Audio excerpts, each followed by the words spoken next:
സാന്ത്വനം emergency team രണ്ടാം ബാച്ചിന്റെ പ്രഥമ പരിശീലന ക്യാമ്പിന് തുടക്കമായി. പൊന്നാനി വാദി ഖോജയിലെ മലിക്കുൽ മുലഫർ സ്ക്വയറിൽ 2 ദിവസം നീണ്ടുനിൽക്കുന്ന ക്യാമ്പ് SYS സംസ്ഥാന ഉപാധ്യക്ഷൻ അബ്ദുൽ ജലീൽ സഖാഫി കടലുണ്ടി ഉദ്ഘാടനം നിർവഹിച്ചു. 100 പ്രകാശ വർഷങ്ങളെ ഉയർത്തിക്കാട്ടി 100ാം വാർഷികം ആഘോഷിക്കുമ്പോൾ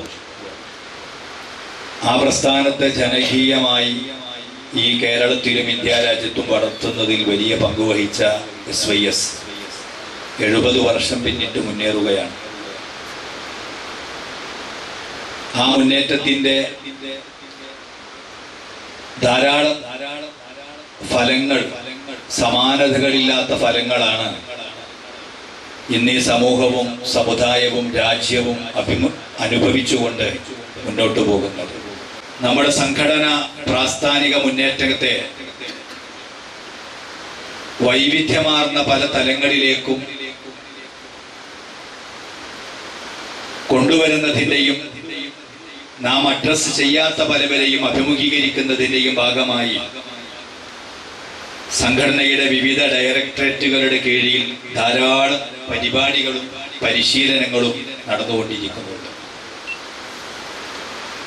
അതിലേറ്റവും ശ്രദ്ധേയമായ ഒരു കാര്യമാണ് സാന്ത്വന പ്രവർത്തന രംഗത്ത് ഇന്നൊരു പക്ഷേ കേരളത്തിലെ ധാരാളം യുവജന സംഘടനകളൊക്കെ ആ രംഗത്തേക്ക് കടന്നു വന്നിട്ടുണ്ടെങ്കിൽ പോലും അവർക്കൊക്കെ ആ രംഗത്ത് മാതൃകാപരമായ വലിയ ദിശയും വഴിയും മാർഗവും ഒക്കെ കാണിച്ചു കൊടുക്കുന്നതിൽ സുന്നി യുവജന സംഘത്തിന്റെ ഈ കഴിഞ്ഞ ഒരു 2 പതിറ്റാണ്ട് കാലത്തെ പ്രവർത്തനങ്ങൾ വലിയ പങ്കുവഹിച്ചിട്ടുണ്ട് എന്നൊരു യാഥാർത്ഥ്യം ആർക്കും നിഷേധിക്കാൻ കഴിയില്ല.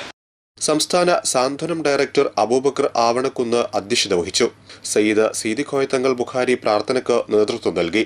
Jafar Asari Kaipamangalam, Santhwanam emergency team coordinator PP Mujeeb Rahman, Zubair Baqavi, Hussain KV Sakeer Kadavu എന്നിവർ സംസാരിച്ചു.